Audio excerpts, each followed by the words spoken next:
और बनी times news, आपकी आवाज सच के साथ।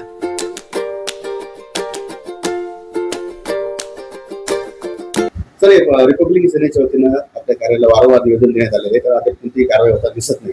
काय प्रतिक्रिया आहे?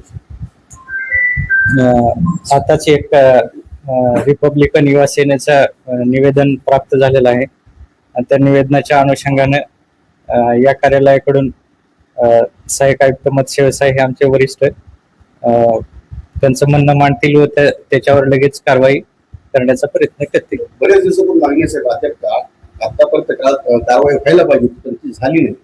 आता आणखी त्यांनी स्मरण पत्र दिले आणि 13 तारखेचा अल्टिमेटम दिला. काय सांगायला यावं?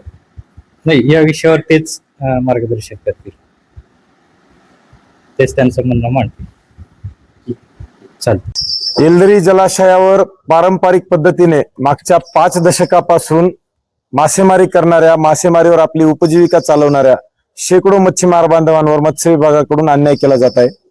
सहाय्यक मत्स्य आयुक्त कार्यालय परभणी यांना अनेक निवेदने देऊन मत्स्य व्यवसायामार्फत ज्या काही राजीव गांधी मत्स्य संस्थेकडून मच्छीमारांचं शोषण केलं जात होतं, त्यांना मानसिक त्रास दिला जात होता, त्यांचा छळ केला जात होता, त्यांना मारहाण केली जात होती, त्यांचे मासे हिसकावले जात होते.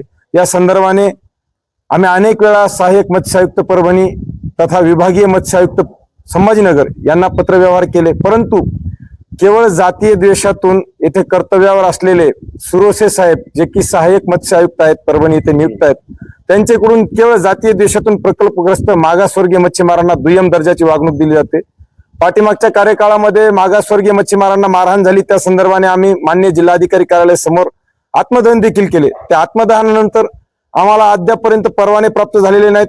आम्ही प्रकल्पग्रस्त मासेमार आहोत. प्रकल्पग्रस्त मासेमारांचा प्रतिनिधी या नात्याने आम्ही वेळोवेळी प्रशासनाच्या भेटी घेतल्या, परंतु अद्यापर्यंत माननीय सहाय्यक मत्स्य आयुक्त यांनी आमच्या एकाही प्रश्नाचं उत्तर दिलेलं नाही.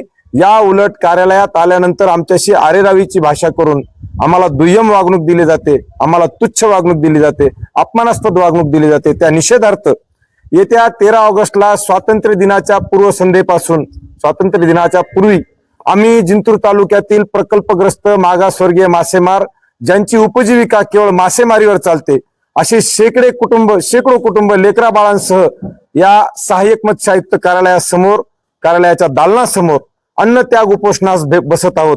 या उपोषणादरम्यान आमच्या सर्व मच्छीमारांच्या जीवितवाचे बरे वाईट झाल्यास त्यास केवळ सहाय्यक मत्स्य आयुक्त परभणी व मत्स्य प्रशासन हे जबाबदार राहतील, याची देखील आपण नोंद घ्यावी.